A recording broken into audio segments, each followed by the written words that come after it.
Y el propósito del carbón activado es absorber, porque eso es por la actividad del carbón, absorber, con D, absorber, no absorber. Adherir. Adherir, viene de adherir, eso es surface chemistry, se llama eso. Adherir esos compuestos orgánicos, los recoge ahí, entonces eso se filtra, y eso pasa a la ceniza. Eso está en esa ceniza fina. Esa ceniza fina es la que hay que analizar, y los resultados para la ceniza fina en la planta de Massachusetts reflejan que no es peligrosa, porque no excede unos límites.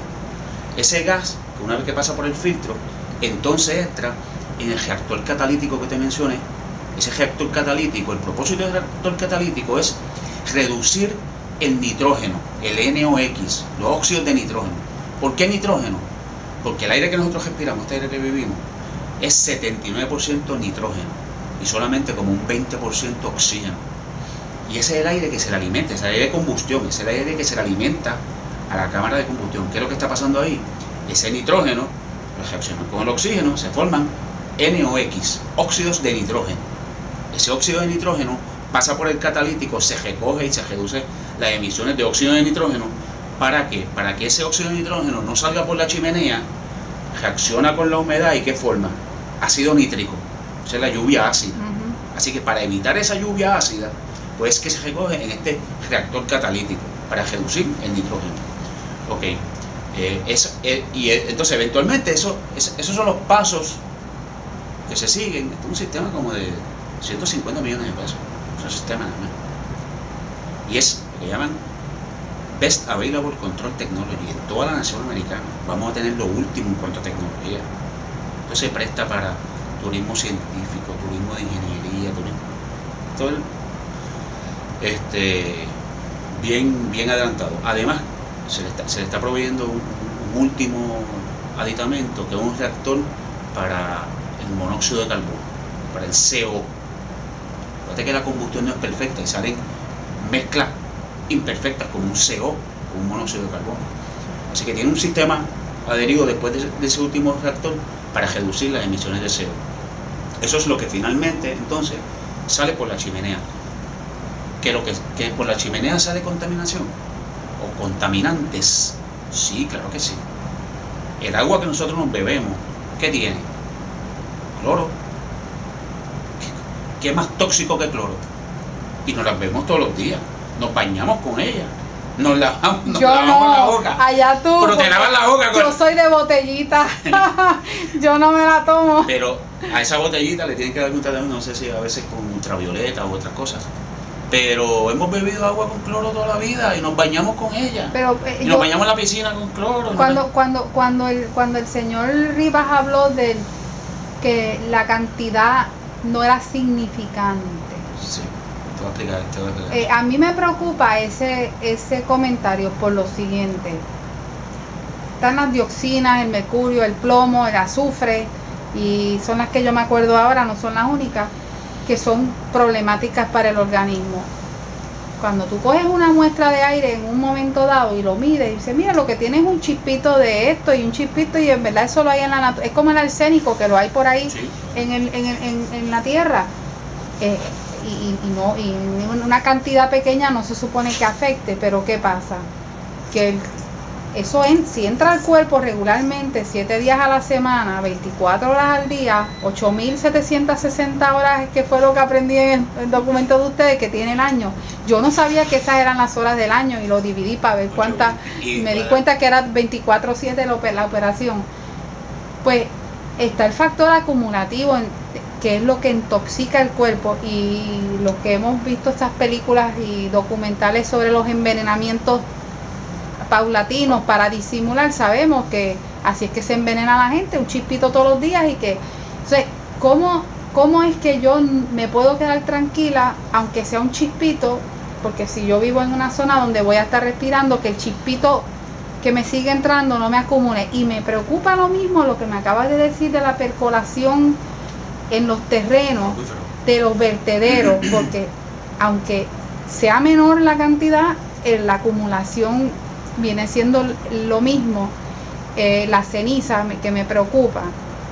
Esa es otra pregunta que tengo. Y la otra cosa es, me hablaste de la ceniza de carbón y que lo consideran un producto para otras cosas, relleno para hacer algo en la construcción, ¿la ceniza del incinerador no tiene ese mismo uso? No, la ceniza fina no. La ceniza gruesa, que eso es lo que son aquellos pedazos inertes, en la basura llegan piedra, cantito de piedra, una cerámica que se te rompió en la casa, llega ahí, un canto de cristal, de un vaso de cristal, porque esto no llega a temperaturas de fusión, así que caen abajo. Ese material abajo agregado se tritura y es un agregado, ¿verdad? Con eso se puede hacer bloques, cosas así. Pero yendo a la parte esta de la acumulación de químicos. Exacto. Como las agencias encargadas de la salud, tenemos que tener una agencia que se encargue de la salud del ser humano. El Departamento de Salud a nivel federal, y te establece que en esa agua que te vas a beber puede haber un 0.2 miligramos por litro de clorín residual, y eso te ocasiona, tiene un riesgo de contaminante de 1 a 1 millón. Y si el riesgo de esa concentración es de 1 a 1 millón, yo, agencia encargada de la salud del pueblo, digo, yo lo acepto. Porque cero no existe. Eso es lo que ocurre aquí.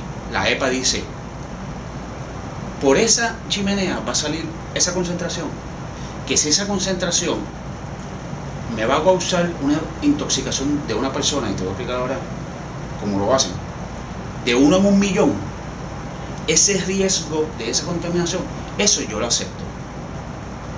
Así que esa concentración puede pasar por ahí si esto es de 1 a 1 millón. Y mira cómo se hace el estudio.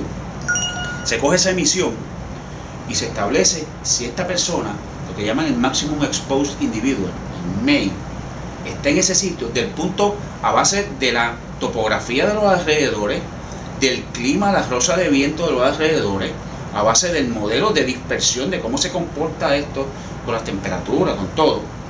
En ese punto de mayor concentración, esa persona que está ahí es una persona con una salud sensible, ¿verdad? Sea asmático, sea, y establece todo esto es bien científico.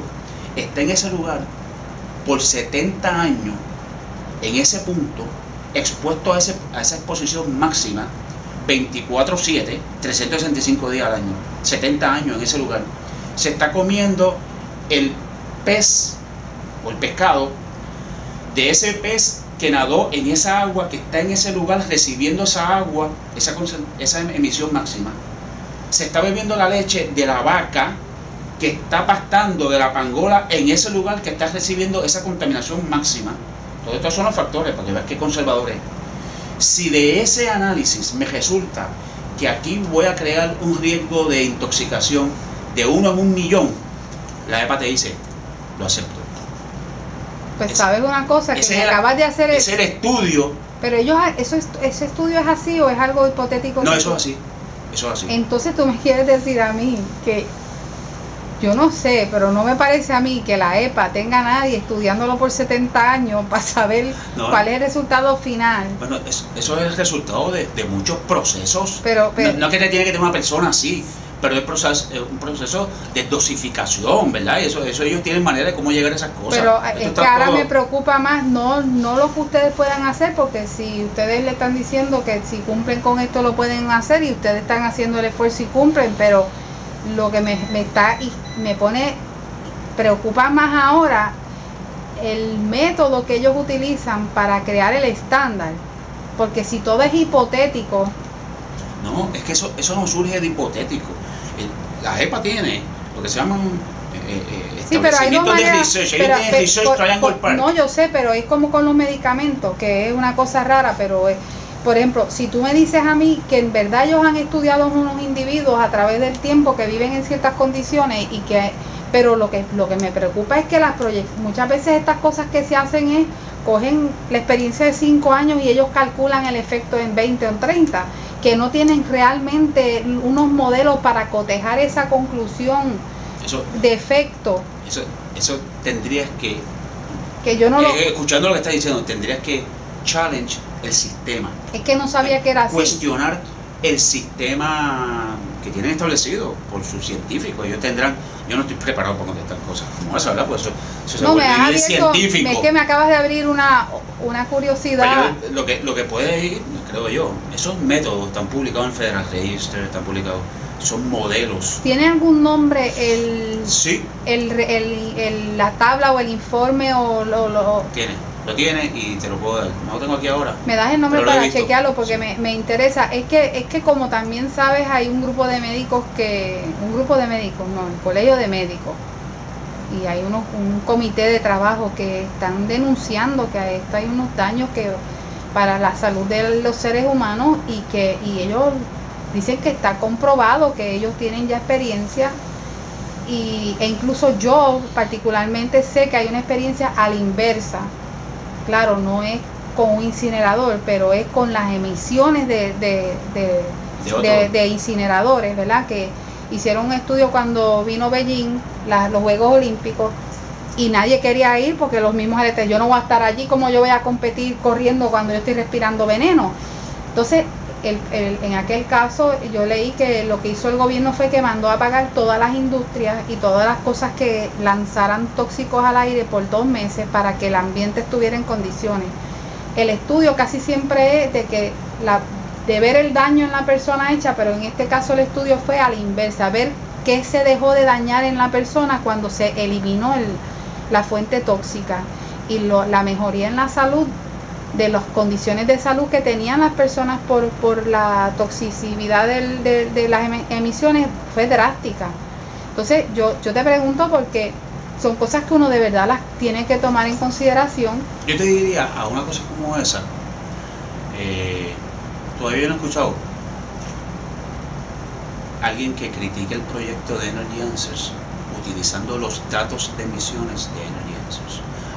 Utilizan datos del concepto de incineración en general, experiencias de incineración. ¿Te acuerdas? Los condominios incineraban la basura. Eso es que yo digo, porque yo siento que con la incineración vamos a volver a una cosa que los removimos porque hace un daño social brutal. Eso era quema campo abierto, eso era quema sin ningún tipo de... Este sistema que te expliqué es sofisticado. Era un chute que tú tirabas la basura por el condominio, ¿verdad? Tenía una rampa, caía abajo, y entonces venía un trabajador que no sabía nada, cogía un canto de periódico, le pegaba fuego y lo tiraba adentro y que se quemara. Y tú veías la chimeneita saliendo humo negro así por encima de los condominios en todo San Juan. Y contra eso nos están comparando. Eso no es comparable con lo que está proponiendo Energy Answers. Una pregunta. Si yo consiguiera un científico, que yo conozco a uno en particular, que manejara los números directos de ustedes, de los estudios que ustedes han hecho, porque a todo esto tengo entendido que EPA está usando la información de ustedes, ellos no tienen un lugar donde ir a probarlo. No, pero ellos lo cogen en su modelo. Oh, sí. Pero ellos no tienen un modelo donde ellos repiten lo que ustedes han hecho para llegar a estos números. Sí, no, ellos cogieron modelos, sí, ellos cogieron modelaje. Sí. Ok, pues entonces lo que le pregunto, si se consiguiera una persona seria, ¿verdad? ¿Ustedes estarían dispuestos a sentarse un comité científico o un científico de ustedes con esta otra persona, después que ambos analicen, ¿verdad? Y que ustedes le den la información y que esa persona les fuera diciendo y que ustedes le pudieran contestar? Porque yo creo que es importante también que en la ciencia todos siempre se ven los debates de ideas Claro que sí. y me gustaría saber si se puede coordinar eso, porque yo no veo problema con eso. Desde luego tendremos, si alguien bien profundo en cuanto al análisis de ciencia y eso, tenemos que traer a alguien de los científicos de no, eso es lo que quiero. Porque nosotros aquí estamos, ¿sabes? Yo tengo mi preparación, Javier tiene la suya, Alexis, pero todo este proceso analítico de los modelajes y todo eso se cogió por una compañía que se llama Arcadis en Estados Unidos, y ellos tienen su experto en esa área, así que tendríamos que traerlos, pero yo estoy en la mejor disposición de pasar el mensaje y tratar de procurar que ese tipo de discusión se dé. Y